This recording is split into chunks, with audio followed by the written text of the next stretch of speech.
بسم اللہ الرحمن الرحیم۔ میری سانسیں بے ترتیب ہو رہی تھی، دل جیسے میری پسلیوں میں قید ہو کر دھڑکنا بھول گیا تھا۔ سامنے وہ چار لڑکے کھڑے تھے جن کی آنکھوں میں وہی طنز تھا جو میں بچپن سے دیکھتی آئی تھی۔ اوئے وہ دیکھو لنگڑی کہاں جا رہی ہے، ایک نے کہہ کر لگایا۔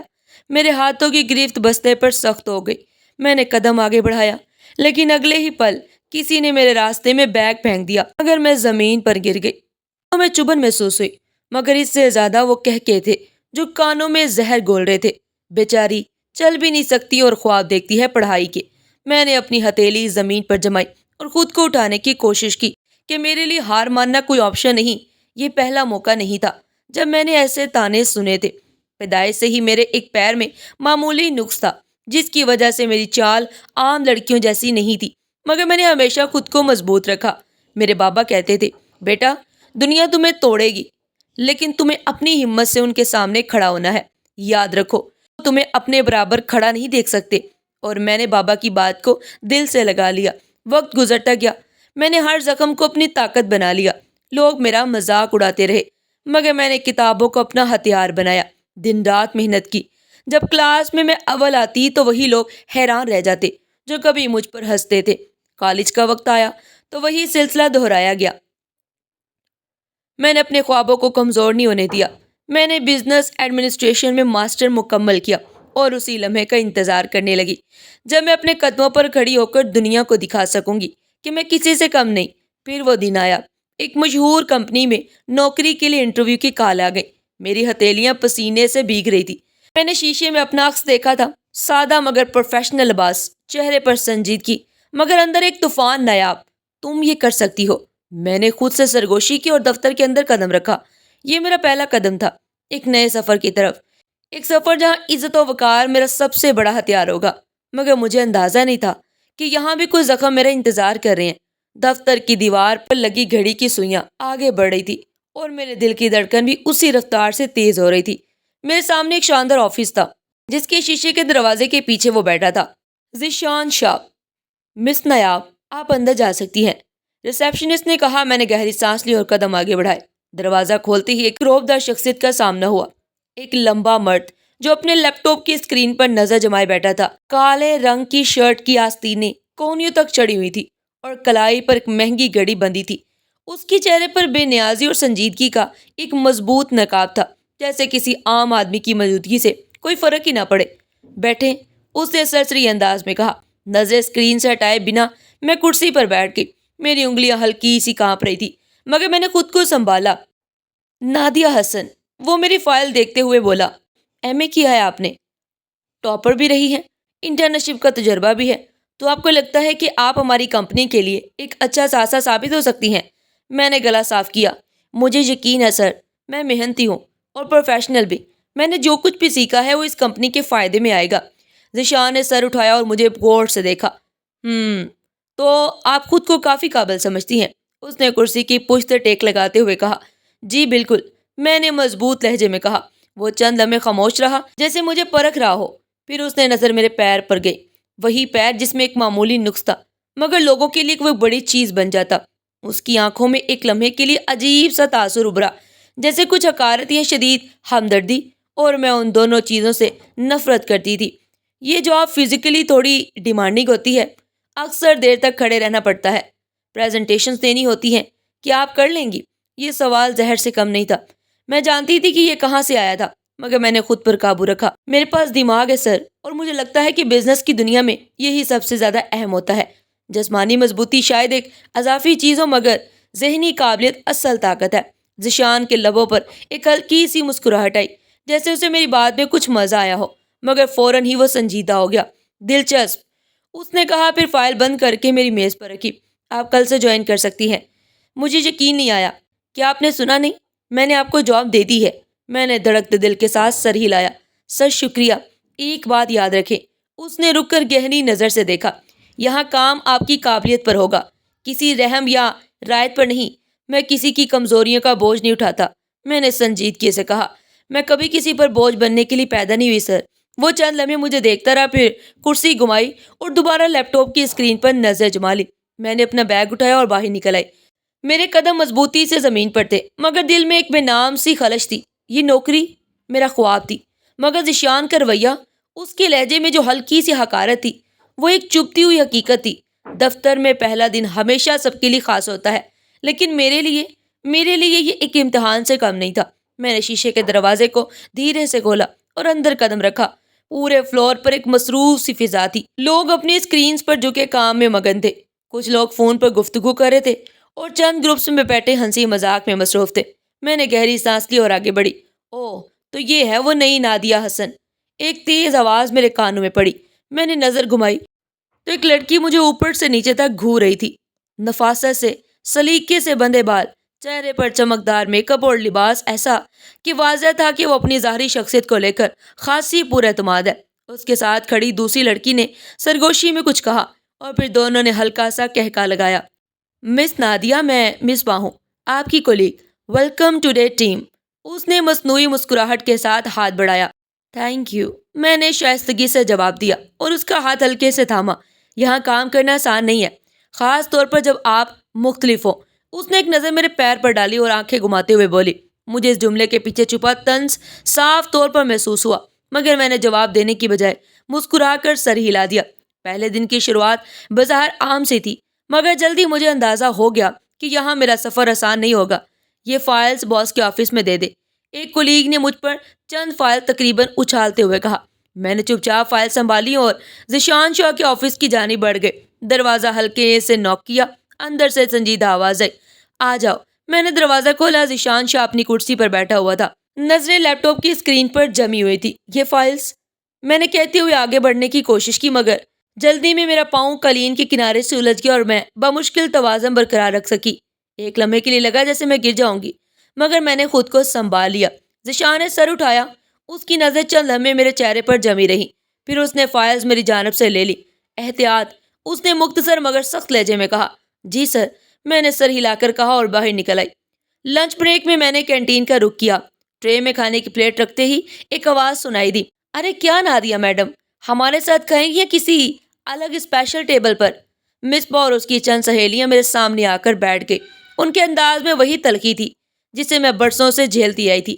نادیہ سچ بتاؤ، تمہیں واقعی لگتا ہے کہ تم یہاں زیادہ دن ٹک پاؤ گی؟ مصباح نے چمچ کو پلیٹ میں گھماتے ہوئے کہا۔ میں نے ایک نظر اس پر ڈالی اور مسکرا کر جواب دیا، جب تک میرا کام بولتا رہے گا تب تک میں یہاں رہوں گی، اور کام بولے گا۔ ایک لمحے کے لیے اس کے چہرے پر ناگواری کے آثار ابھرے، مگر پھر وہ کندھے اچکار کر ہنسی میں شامل ہو گئی۔ وقت گزرنے لگا اور میرے کام کی آزمائش شروع ہو گئی۔ روز کوئی نہ کوئی نیا چیلنج میرے سامنے آ جاتا، مگر میں پیچھے ہٹنے والوں میں سے نہیں تھی۔ میں نے اپنی تمام تر توانائیاں کام پر لگا دی۔ آہستہ آہستہ دفتر میں کچھ لوگ میری قابلیت کو تسلیم کرنے لگے۔ تم جاتی ہو نادیہ، تم واقعی بہت ٹیلنٹڈ ہو، دانش نے ایک دن مجھ سے کہا۔ شکریہ، میں نے مسکرا کر کہا، اور جو لوگ تمہیں نیچا دکھانے کی کوشش کر رہے ہیں انہیں جلد ہی تمہاری قدر سمجھ میں آ جائے گی۔ میں نے کچھ کہنے کے لیے لب کھولے، مگر اسی لمحے ذیشان شاہ کا آفس کھلا اور وہ باہر نکلا۔ وہ سیدھا ہماری جانب آیا۔ مس نادیہ، میں نے کل جو رپورٹ مانگی تھی، کیا وہ تیار ہے؟ اس کی نظر سیدھی میرے چہرے پر تھی۔ جی سر، میں نے فوراً فائل نکال کر اسے دے دی۔ ذیشان نے فائل کھولی، چند لمحے پڑھتا رہا، پھر دھیرے سے سر ہلایا۔ امپریسو، یہ ایک چھوٹا سا لفظ تھا، مگر میرے لیے بڑی جیت تھی۔ ذیشان شاہ، جو عام طور پر کسی کی تعریف کرنا پسند نہیں کرتا تھا، اس نے میری محنت کو سراہا تھا۔ مصباح، جو پیچھے کھڑی یہ سب سن رہی تھی، اس کے چہرے پر ناگواری کی لہر دوڑ گئی۔ ذیشان شاہ نے مجھے ایک نظر اور دیکھا، پھر بنا کچھ کہے واپس اپنے آفس میں چلا گیا۔ یہ پہلا موقع تھا جب مجھے لگا کہ شاید کہیں نہ کہیں وہ میری ذہانت سے متاثر ہو رہا تھا، مگر کیا یہ صرف پیشہ ورانہ تعریف تھی یا کچھ اور؟ رات کے 11:30 بج رہے تھے، پورا دفتر خالی ہو چکا تھا۔ میں اپنی کرسی پر بیٹھی، نظریں لیپ ٹاپ کی اسکرین پر جمائے، جلدی پریزنٹیشن مکمل کر رہی تھی۔ بس تھوڑا سا رہ گیا، میں نے خود سے کہا۔ آخری سلائیڈ محفوظ کرنے کے بعد میں نے لمبی سانس لی، کمپیوٹر بند کیا اور چیزیں سمیٹ کر لفٹ کی جانب بڑھی۔ لفٹ کے دروازے کھلے اور جیسے ہی میں اندر داخل ہوئی، ایک مانوس خوشبو نے مجھے چونکا دیا۔ میں نے سر اٹھا کر دیکھا، ذیشان شاہ، وہ پرسکون انداز میں کھڑا فون پر مصروف تھا۔ اس کی موجودگی ہمیشہ ایک عجیب سا دباؤ ڈالتی تھی، جیسے اس کی شخصیت کے گرد ایک دیوار ہو جسے پار کرنا مشکل ہو۔ اچھی بات ہے، بس چند سیکنڈ کی بات ہے، لفٹ نیچے پہنچتے ہی میں باہر نکل جاؤں گی، میں نے دل میں سوچا اور ایک کونے میں جا کر کھڑی ہو گئی۔ دروازے بند ہوئے اور لفٹ نیچے جانے لگی، مگر جیسے ہی 5ویں فلور پر پہنچی ایک جھٹکے سے رک گئی۔ چراغوں کی روشنی مدھم ہونے لگی اور ایک لمحے بعد لفٹ مکمل اندھیرے میں ڈوب گئی۔ میرے حلق سے ہلکی سی چیخ نکلتے نکلتے رہ گئی۔ میں نے گھبرا کر دیوار کے ساتھ ہاتھ رکھا، دل بری طرح دھڑکنے لگا۔ یہ کیا ہوا؟ لفٹ رک کیوں گئی؟ اوہ شٹ! ذیشان کی آواز آئی۔ وہ جلدی سے بٹن دبانے لگا مگر لفٹ جام ہو چکی تھی۔ اف! ایسا میرے ساتھ ہی کیوں ہونا تھا؟ میں بے اختیار بڑبڑائی۔ پہلی دفعہ لفٹ میں پھنسی ہے۔ زین نے موبائل کی فلیش آن کرتے ہوئے میری جانب دیکھا۔ جی ہاں، میں نے بے چینی سے جواب دیا۔ پریشان مت ہو، یہ زیادہ دیر نہیں چلے گا، میں مینجمنٹ کو کال کرتا ہوں۔ وہ قدرے پرسکون تھا، جیسے یہ کوئی بڑی بات نہ ہو، مگر میرے لیے بہت بڑی بات تھی۔ بند جگہ، گھپ اندھیرا اور اوپر سے ذیشان شاہ کے ساتھ تنہائی، یہ کم خوفناک نہیں تھا۔ کیا تمہیں کلاسٹروفوبیا ہے؟ ذیشان نے میری حالت دیکھ کر پوچھا۔ پتہ نہیں، میں نے بمشکل جواب دیا۔ اگر ہو بھی تو سانس گہری لیں، گھبرائیں مت۔ میں نے اس کی بات پر عمل کرنے کی کوشش کی مگر دل کی دھڑکن قابو میں نہیں آ رہی تھی۔ یہ لفٹ بہت چھوٹی ہے، میں نے مدھم آواز میں کہا۔ لفٹ چھوٹی نہیں ہے، بس تمہارا دماغ اسے بڑا کر رہا ہے، ذیشان نے سنجیدگی سے کہا۔ آنکھیں بند کرو، اپنے حواس پر قابو پانے کی کوشش کرو۔ میں نے تھوڑا جھجک کر آنکھیں بند کی۔ نادیہ، گھبراہٹ سے کچھ نہیں ہوگا، ذیشان کی آواز سنائی دی۔ کچھ حد تک میں نے آنکھیں کھولی۔ تم اتنی محنت کیوں کرتی ہو؟ ذیشان نے اچانک پوچھا۔ میں نے چونک کر اسے دیکھا۔ میرا مطلب ہے، تمہیں سب کو ثابت کرنے کی اتنی ضد کیوں ہے؟ میں نے لمحہ بھر سوچا پھر آہستہ سے بولی۔ کیونکہ جب دنیا تمہیں بتاتی ہے کہ تم کچھ کر نہیں سکتی تو سب سے بڑی جیت یہی ہوتی ہے کہ تم انہیں غلط ثابت کر دو۔ ذیشان نے مجھے غور سے دیکھا۔ دلچسپ، وہ آہستہ سے بولا، جیسے یہ جواب اس کے لیے غیر متوقع تھا۔ چند لمحے خاموشی میں گزرے، پھر اچانک لفٹ جھٹکے سے دوبارہ حرکت میں آئی۔ چند سیکنڈ بعد دروازے کھلے اور ہم دونوں نے سکون کا سانس لیا۔ بچ گئے، میں نے خود سے کہا۔ تمہاری جان کو کوئی خطرہ نہیں تھا نادیہ، ذیشان نے ہلکی مسکراہٹ کے ساتھ کہا۔ میں نے ناگواری سے اسے دیکھا مگر اس کے چہرے پر وہی سنجیدگی واپس آ چکی تھی۔ اب تم گھر جاؤ، کل پریزنٹیشن کا دن ہے، اس نے کہتے ہوئے آگے بڑھ کر لفٹ سے نکلنے کا اشارہ کیا۔ میں باہر آئی، دل اب بھی تیزی سے دھڑک رہا تھا۔ دفتر پہنچی، میں نے محسوس کیا کہ ماحول بدلا ہوا ہے، لوگ سرگوشیوں میں مگن تھے، نظر اٹھا کر مجھے دیکھتے پھر جلدی سے دوسری جانب متوجہ ہو جاتے۔ کیا ہوا ہے؟ میں نے حیرت سے سوچا۔ پھر جیسے ہی میں اپنی ڈیسک پر پہنچی، مصباح میرے قریب آئی۔ اس کے چہرے پر ایک عجیب مسکراہٹ تھی۔ نادیہ، رات کیسی رہی؟ اس نے معنی خیز انداز میں پوچھا۔ مطلب؟ میں نے الجھ کر کہا۔ ارے اتنا معصوم بننے کی ضرورت نہیں، سب جانتے ہیں کہ تم اور ذیشان شاہ رات کو آفس میں لفٹ میں پھنسے تھے، تنہا۔ مجھے لگا جیسے کسی نے میرے کانوں میں بم پھوڑ دیا ہو۔ اور سب سے مزے کی بات، مصباح نے سرگوشی کی، لوگ کہہ رہے ہیں کہ ذیشان شاہ کو تم میں دلچسپی ہو گئی ہے۔ میرا دماغ جسے سن ہو گیا۔ یہ کیا تھا؟ میں نے خود کو سنبھالا اور سخت لہجے میں کہا۔ یہ سب بکواس ہے مصباح۔ ہاں، ہم نے تو بس سنا تھا، لیکن اگر کچھ تھا ہی نہیں تو پھر تم اتنی پریشان کیوں لگ رہی ہو؟ وہ ہنسی۔ میں نے کچھ کہے بنا رخ موڑ لیا مگر میرے دماغ میں خطرے کی گھنٹیاں بج رہی تھی۔ یہ خبر اگر ذیشان شاہ کے کانوں تک پہنچی تو نہ جانے اس کا رد عمل کیا ہوگا۔ جب جھوٹ سچ سے زیادہ دلچسپ ہو تو لوگ سچ سننا ہی نہیں چاہتے۔ صبح دفتر پہنچتے ہی مجھے احساس ہو گیا تھا کہ کچھ غلط ہے۔ نادیہ، ایک منٹ۔ میں نے مڑ کر دیکھا، دانش میرے پیچھے کھڑا تھا۔ اس کے چہرے پر سنجیدگی اور ہلکی سی ہمدردی تھی۔ کیا ہوا ہے؟ سب مجھے عجیب نظروں سے کیوں دیکھ رہے ہیں؟ میں نے الجھ کر پوچھا۔ دانش نے ایک لمحے کے لیے خاموشی اختیار کی، جیسے الفاظ چن رہا ہو، پھر وہ دھیرے سے بولا۔ یہاں سب یہ بات کر رہے ہیں کہ تم ذیشان کے قریب جانے کی کوشش کر رہی ہو۔ میرے قدم وہی جم گئے۔ کیا؟ میں نے بے یقینی سے کہا۔ رات لفٹ میں جو ہوا اس کا چرچا ہو رہا ہے۔ کسی نے بات پھیلا دی ہے کہ تم نے یہ سب جان بوجھ کر کیا تاکہ ذیشان شاہ کی توجہ حاصل کر سکو۔ میرے پورے جسم میں سنسناہٹ دوڑ گئی۔ یہ بکواس ہے۔ میں تقریباً چیخ پڑی۔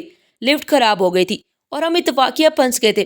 میں جانتا ہوں، لیکن دانش نے میں بسی سے کندھے اچکائے، لیکن میں نے تیز نظروں سے اسے دیکھا۔ لیکن لوگوں کو کہانیاں بنانے میں زیادہ مزہ آتا ہے، خاص طور پر جب وہ کہانی کسی عورت کے کردار پر سوال اٹھا سکے۔ لنچ بریک میں جیسے ہی میں کینٹین میں داخل ہوئی، یہ سرگوشیاں تیز ہو گئی۔ یہ وہی لڑکی ہے نا؟ ہاں، جو ذیشان شاہ کو پھنسانے کی کوشش کر رہی ہے۔ پہلے دن سے اسے زیادہ ہی کچھ شوق تھا باس کی نظروں میں آنے کا۔ میری انگلیاں کانپنے لگی مگر میں نے خود کو مضبوط رکھا۔ میں خاموشی سے کھانے کی ٹرے لی اور ایک خالی ٹیبل پر جا بیٹھی۔ او نادیہ، یہاں تنہا کیوں بیٹھی ہو؟ مصباح میرے قریب آ کر کھڑی ہو گئی۔ میں نے کوئی جواب نہیں دیا، بس پرسکون نظر سے اسے دیکھا۔ سچ کہوں تو مجھے تم سے ایسی چالاکی کی امید نہیں تھی، وہ مصنوعی حیرت سے بولی۔ مصباح، تمہارا مسئلہ کیا ہے؟ میں نے سخت لہجے میں پوچھا۔ مسئلہ؟ میرا تو کوئی مسئلہ نہیں، لیکن ہاں، تمہاری امیج کا ضرور مسئلہ بن گیا ہے۔ وہ مسکراتے ہوئے جھکی اور آہستہ سے بولی، کچھ زیادہ ہی ایمبیشیس نہیں ہو گئی تم؟ میرے اندر جیسے آگ لگ گئی۔ کبھی کبھی لوگ دوسروں پر کیچڑ اچھالتے ہیں تاکہ خود صاف نظر آ سکے۔ میں نے سنجیدگی سے کہا، تم بھی انہی میں سے ہو نا مصباح؟ اس کے چہرے پر ناگواری کے سار ابھرے، مگر وہ جلدی سے سنبھل گئی۔ دیکھتے ہیں یہ کھیل کہاں تک جاتا ہے، وہ کندھے اچکا کر بولی اور وہاں سے چلی گئی۔ شام کے وقت ذیشان شاہ نے مجھے اپنے آفس میں بلایا۔ میں دروازہ کھول کر اندر گئی اور اس کے چہرے کے تاثرات دیکھ کر اندازہ ہو گیا کہ وہ سب کچھ سن چکا ہے۔ مس نادیہ بیٹھیں، وہ سرد لہجے میں بولا۔ میں آہستہ سے کرسی پر بیٹھ گئی۔ دل کی دھڑکن بے ترتیب ہو رہی تھی۔ آپ جانتی ہیں کہ دفتر میں اس وقت آپ کی اور میرے بارے میں کیا باتیں ہو رہی ہیں؟ اس نے کرسی سے ٹیک لگاتے ہوئے کہا۔ جی سر، میں جانتی ہوں، اور یہ سب جھوٹ ہے، میں نے مضبوط لہجے میں کہا۔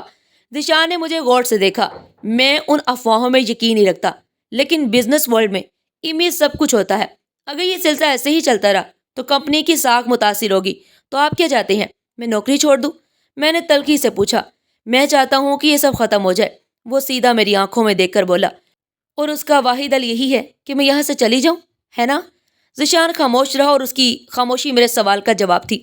میرے ہاتھ مٹھی میں بند ہو گئے۔ ٹھیک ہے سر، میں نے کھڑے ہوتے ہوئے کہا، میں استعفیٰ دے رہی ہوں۔ ذیشان نے پلکیں جھپکائی جیسے اس جواب کی توقع نہ ہو۔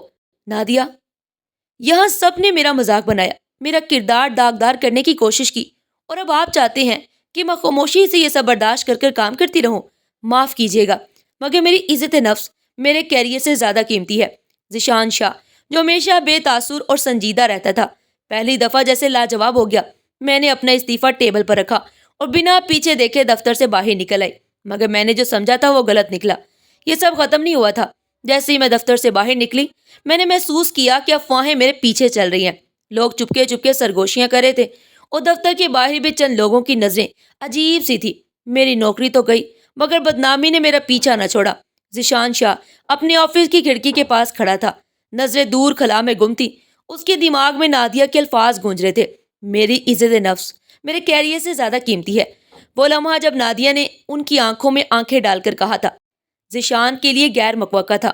وہ لڑکی جسے وہ پہلے صرف ایک عام ملازم سمجھتا تھا، آج اس کے ضمیر پر ایک سوالیہ نشان چھوڑ گئی تھی۔ یہ سب ختم ہو جانا چاہیے، وہ بار بار نادیہ کے آخری الفاظ کو دہرا رہا تھا، مگر اب اسے احساس ہو رہا تھا کہ ختم ہونے کی بجائے یہ سب ایک نئی شروعات تھی۔ اس کے اندر ایک عجیب سی بے چینی کی شروعات تھی۔ تم ٹھیک کہہ رہے ہو ذیشان، مجھے بھی لگتا ہے کہ نادیہ کے ساتھ زیادتی ہوئی ہے۔ ذیشان نے اپنی بہن اشال کی جانب دیکھا، جو صوفے پر بیٹھی کافی کے مگ کو گھما رہی تھی۔ لیکن مسئلہ یہ ہے کہ میں نے کچھ کیا ہی نہیں، ذیشان نے خفگی سے کہا۔ یہی تو غلطی کی تم نے، اشال نے سنجیدگی سے کہا۔ تم جانتے تھے کہ وہ بے قصور ہے، تم جانتے تھے کہ وہ خود کو ثابت کرنے کے لیے محنت کر رہی تھی، مگر تم خاموش رہے۔ ذیشان نے گہری سانس لی اور صوفے کی پشت سے ٹیک لگا لی۔ تو اب کیا کرو گے؟ اشال نے پوچھا۔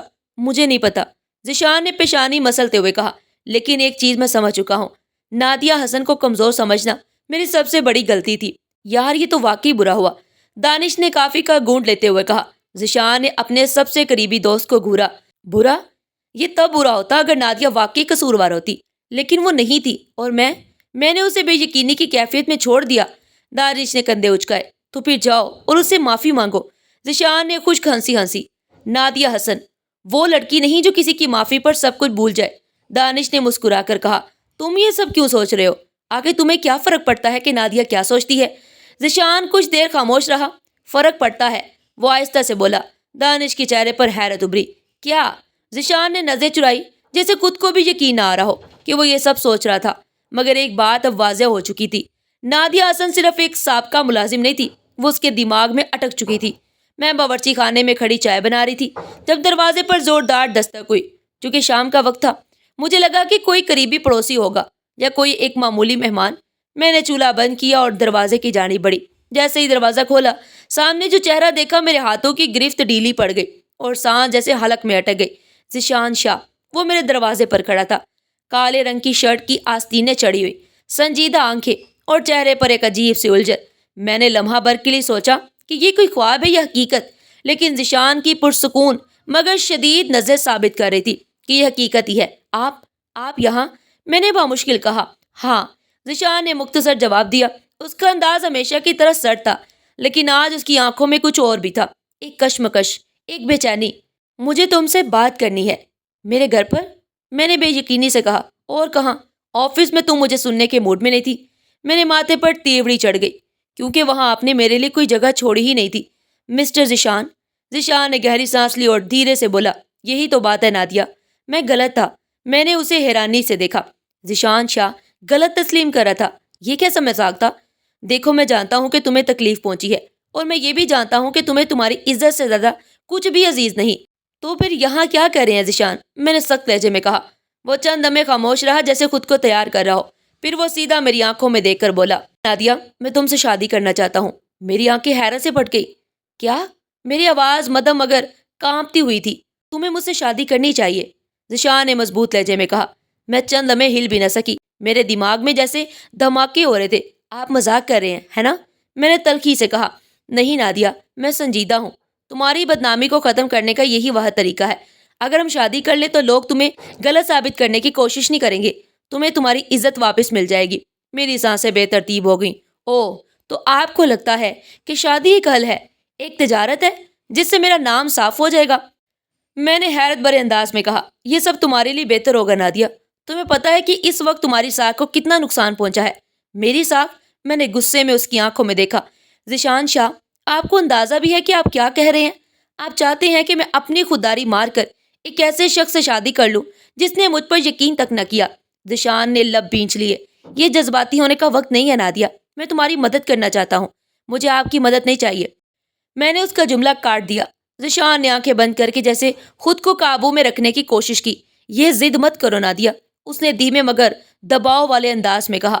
یہ ضد نہیں ہے ذیشان، میں نے مضبوط لہجے میں کہا، یہ میری زندگی کا فیصلہ ہے اور میں اپنی زندگی کسی کے احسان کی بنیاد پر نہیں گزار سکتی۔ ذیشان نے ایک لمحے کو کچھ سوچا، پھر آہستہ سے بولا، یہ صرف احسان نہیں ہے نادیہ۔ میں نے حیرانی سے اسے دیکھا۔ پھر کیا ہے ذیشان؟ ذیشان کچھ لمحے خاموش رہا، پھر آہستہ سے بولا، شاید اس سے زیادہ۔ میرا دل ایک لمحے کے لیے زور سے دھڑکا، لیکن میں نے فوراً اپنی سوچ کو جھٹک دیا۔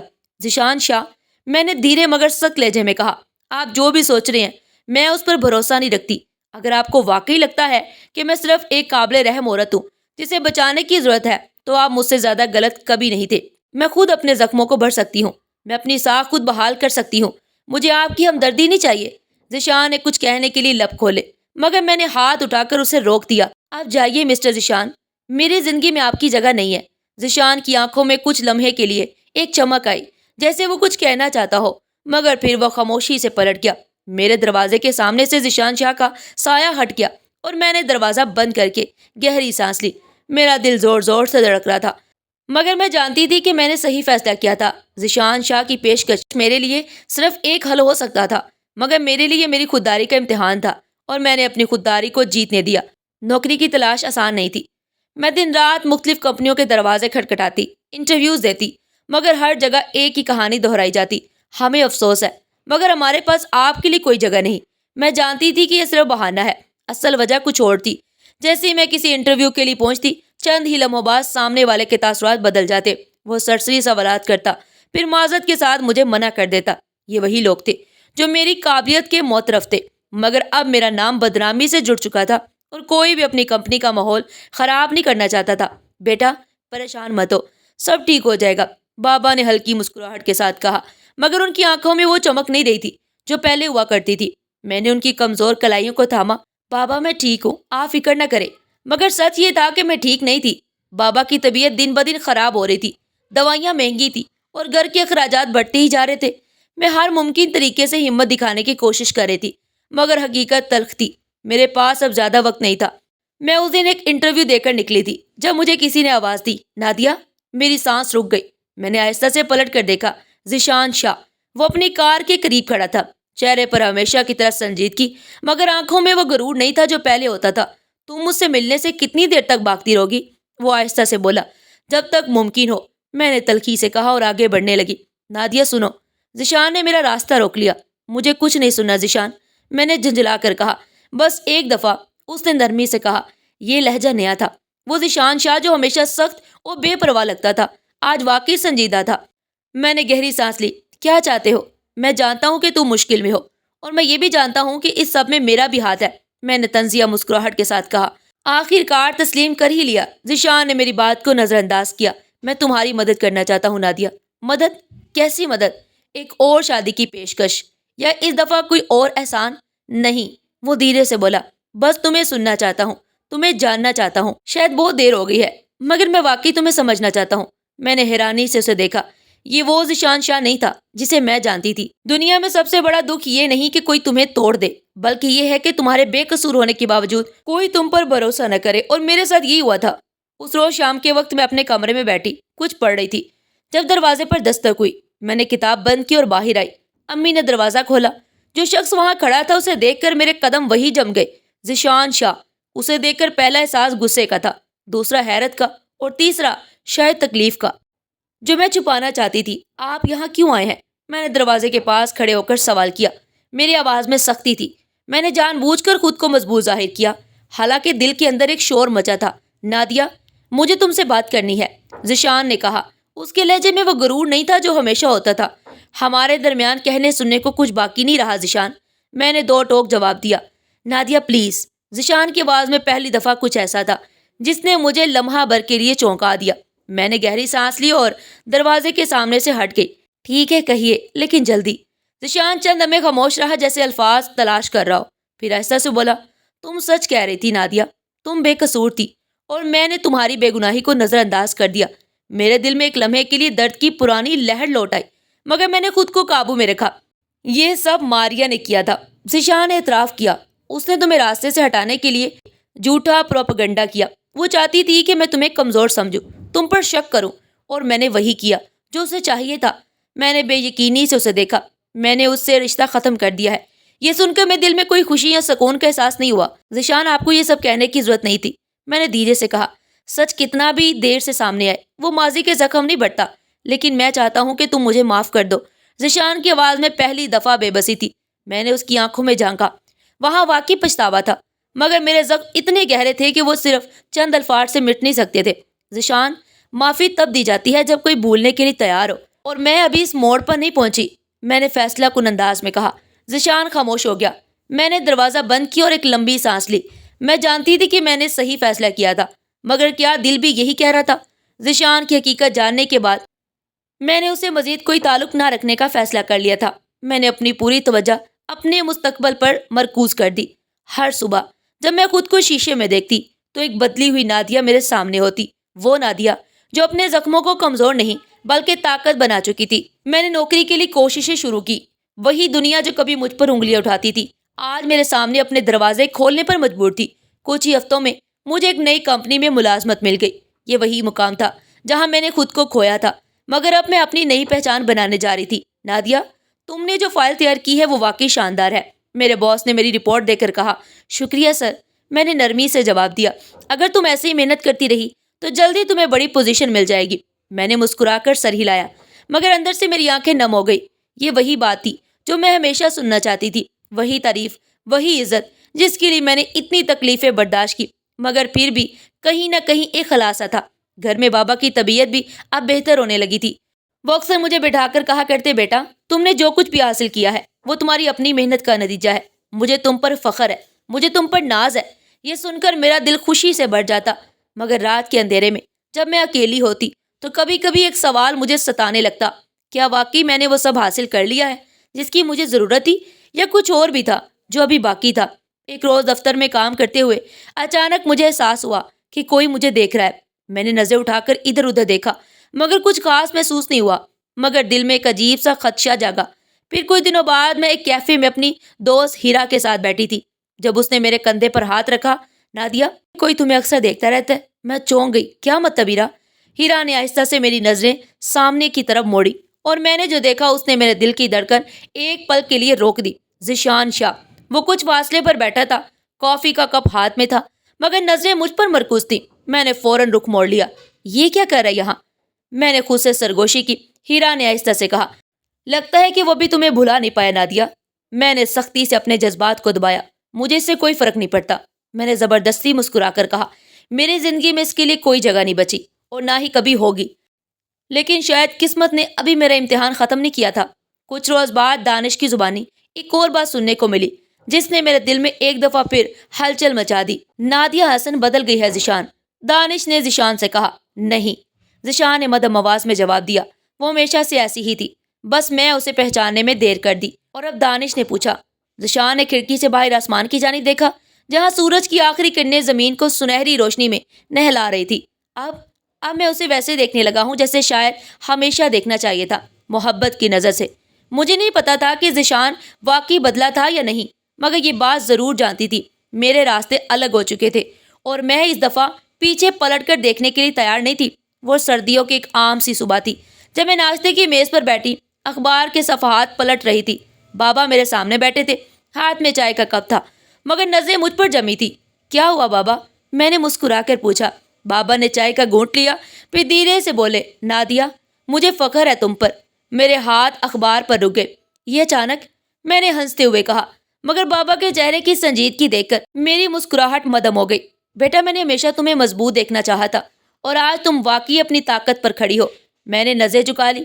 بابا یہ سب آپ کی دعاؤں کا نتیجہ ہے، اگر آپ نہ ہوتے تو شاید میں ہمت ہار چکی ہوتی۔ بابا نے میری پیشانی کو بوسہ دیا۔ میری بیٹی کسی پر بوجھ نہیں بلکہ ایک مثال ہے، اور دیکھو اب تمہیں دنیا بھی وہی عزت دینے لگی ہے جس کی تم حقدار ہو۔ اس دن کے بعد جیسی ایک نیا باب کھل گیا۔ امی ہر دوسرے دن کسی نہ کسی خاتون سے فون پر بات کر رہی ہوتی۔ ہاں جی، ہماری نادیہ تو اب ایک بڑی کمپنی میں کام کر رہی ہے، ماشاءاللہ بہت خود مختار اور سمجھدار ہے۔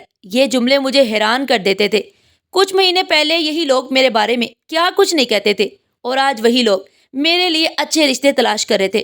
امی ایک روز میرے کمرے میں آئی، چہرے پر خوشی کے آثار تھے۔ نادیہ آج ایک بہت اچھا رشتہ آیا ہے، لڑکا ڈاکٹر ہے، شریف اور نیک خاندان سے ہے۔ میں نے مسکرا کر انہیں دیکھا۔ امی میں نے آپ سے کہا تھا نا کہ ابھی میرے ذہن میں شادی کا خیال نہیں ہے۔ امی نے نرمی سے میرے سر پر ہاتھ رکھا۔ بیٹا میں تمہیں مجبور نہیں کر رہی، بس بتا رہی ہوں کہ اب لوگوں کی سوچ بدل رہی ہے۔ اب کوئی تمہیں لنگڑی کہہ کر نہیں دیکھتا بلکہ ایک کامیاب اور باہمت لڑکی کے طور پر پہچانتا ہے۔ میں نے گہری سانس لی۔ یہ سچ تھا، وقت بدل چکا تھا۔ ایک شام بابا میرے پاس بیٹھے اور میری جانب غور سے دیکھنے لگے۔ بیٹا تم جانتی ہو میں ہمیشہ کہتا تھا کہ تمہارے لیے اچھے رشتے آئیں گے۔ میں نے ہلکی ہنسی کے ساتھ کہا، جی بابا، میں نے وہ جملہ اتنی دفعہ سنا ہے کہ اب یاد ہو گیا ہے۔ بابا نے مسکرا کر میرا ہاتھ تھاما۔ لیکن نادیہ یہ فیصلے تمہیں اپنے دل سے کرنے ہیں، میں تمہیں مجبور نہیں کروں گا، مگر میں یہ ضرور کہوں گا کہ خوشی کو پہچاننا سیکھو۔ میرے دل میں ایک خلش سی اٹھی۔ کیا واقعی میں اپنی خوشی کو پہچان پا رہی ہوں، یا اب بھی کسی کمی کا احساس باقی ہے؟ دن گزرتے گئے اور میرے دروازے پر رشتوں کی لائن لگنے لگی۔ وہی لوگ جو کبھی میری خامیوں کو دیکھ کر سوال اٹھاتے تھے اب میری کامیابی کی تعریف کرتے نہ تکتے، مگر میرا دل اب بھی کسی اور سوال میں الجھا تھا۔ کیا واقعی میرے لیے کوئی ایسا ہوگا جو مجھے مکمل سمجھے گا؟ محبت اور خودداری، یہ دو ایسے راستے تھے جن کے درمیان میں کھڑی تھی۔ ایک جانب ذیشان شاہ جو میرا ماضی تھا اور شاید میرا مستقبل بھی بن سکتا تھا، دوسری جانب میری اپنی محنت، میری جدوجہد، وہ راستہ جسے میں نے اپنی ہمت سے تراشا تھا۔ یہ فیصلہ آسان نہیں تھا۔ اس روز شام کے وقت میں دفتر سے گھر واپس آئی تو دروازے پر وہی مانوس سا سایہ میرا انتظار کر رہا تھا۔ ذیشان شاہ وہ میرے دروازے کے سامنے کھڑا تھا، ہمیشہ کی طرح مضبوط، مگر اس دفعہ اس کی آنکھوں میں وہ غرور اور بے نیازی نہیں تھی جو کبھی ہوا کرتی تھی۔ نادیہ مجھے تم سے بات کرنی ہے۔ میں نے دروازہ کھولا مگر اندر آنے کی دعوت نہیں دی۔ آپ کو جو کہنا ہے یہی کہیے۔ ذیشان نے ایک لمحے کے لیے مجھے دیکھا جیسے کچھ تول رہا ہو، پھر دھیرے سے بولا، میں نے ہمیشہ اپنی زندگی کو قابو میں رکھا نادیہ، مگر تم وہ شخص ہو جسے میں چاہ کر بھی اپنے قابو میں نہیں رکھ سکا۔ میں خاموشی سے اسے دیکھتی رہی۔ پہلے میں نے تمہیں صرف ایک عام سی لڑکی سمجھا، پھر ایک الجھن، لیکن اب تم میرے لیے ایک ضرورت بن چکی ہو۔ ذیشان نے گہری سانس لی، اور یہ میں کسی مجبوری میں نہیں کہہ رہا، میں تم سے محبت کرنے لگا ہوں نادیہ۔ میرے دل کی دھڑکن بے ترتیب ہوئی، مگر میں نے خود کو سنبھالا۔ کیا یہ محبت ہے ذیشان، یا صرف شرمندگی؟ اگر یہ شرمندگی ہوتی تو میں کب کا یہ سب بھول چکا ہوتا، لیکن تم میرے دماغ سے نہیں نکلتی۔ ذیشان کی آواز میں پہلی دفعہ بے بسی تھی۔ تو آپ چاہتے ہیں کہ میں سب کچھ بھول کر آپ کو قبول کر لوں؟ ہاں، لیکن صرف تب اگر تم بھی ایسا محسوس کرتی ہو۔ میں تم پر کوئی دباؤ نہیں ڈالوں گا نادیہ۔ میں نے ذیشان کی آنکھوں میں جھانکا جہاں اس دفعہ صرف سچائی تھی۔ اگلے چند لمحے خاموشی میں گزرے۔ کیا میں ذیشان کو معاف کر سکتی ہوں؟ کیا میں اپنی خودداری کو چھوڑ کر محبت کے راستے پر چل سکتی ہوں؟ میرے سامنے دو راستے تھے، یا تو میں اپنی زندگی میں آگے بڑھ کر ایک نیا راستہ اختیار کرتی، یا پھر میں ذیشان شاہ کو ایک موقع دیتی۔ میں نے گہری سانس لی۔ ذیشان، میں نے دھیرے سے کہا، اور فیصلہ کر لیا۔ ذیشان، محبت کو ثابت کرنے کے لیے صرف الفاظ کافی نہیں ہوتے، عمل بھی ضروری ہوتا ہے۔ ذیشان نے میرے الفاظ غور سے سنے، جیسے اسے اندازہ ہو کہ میں کیا کہنے والی ہوں۔ میں یہ تسلیم کرتی ہوں کہ آپ بدل گئے ہیں ذیشان، میں نے دھیرے سے کہا، مگر میرے دل میں اب بھی ڈر ہے کہ اگر میں نے آپ کو موقع دیا اور آپ پھر وہی کر بیٹھے تو۔ ذیشان نے سر جھکا لیا۔ میں تمہیں دوبارہ کبھی تکلیف نہیں دوں گا نادیہ، یہ بات میں تب مانوں گی جب وقت اس کا ثبوت دے گا، میں نے ہلکی مسکراہٹ کے ساتھ کہا۔ فی الحال میں اپنی زندگی میں وہ مقام حاصل کرنا چاہتی ہوں جس کے لیے میں نے اتنی محنت کی ہے۔ اور میں؟ ذیشان کی آواز میں ہلکی سی بے چینی تھی۔ اگر محبت سچی ہے تو وہ انتظار کرے گی ذیشان، میں نے نرمی سے کہا۔ ذیشان نے گہری سانس لی، جیسے میری بات کو سمجھنے کی کوشش کر رہا ہو، پھر دھیرے سے مسکرا دیا۔ ٹھیک ہے نادیہ، میں تمہیں مجبور نہیں کروں گا، مگر انتظار ضرور کروں گا۔ اس روز میں نے جو فیصلہ کیا وہ صرف میرے مستقبل کا نہیں تھا بلکہ میری خودداری کا بھی تھا۔ محبت اپنی جگہ، مگر میں نے اپنی زندگی کی بنیاد کسی اور پر رکھنے سے انکار کر دیا۔ میں چاہتی تھی کہ اگر ذیشان شاہ میری زندگی میں آئے، ایک مضبوط رشتے کے طور پر، نہ کہ کسی سمجھوتے کے تحت۔ یہ کہانی شاید یہیں ختم ہو گئی تھی، مگر شاید ایک نیا چیپٹر شروع ہونے والا تھا، جہاں محبت اور خودداری ایک دوسرے کے برابر کھڑے ہو سکتے تھے۔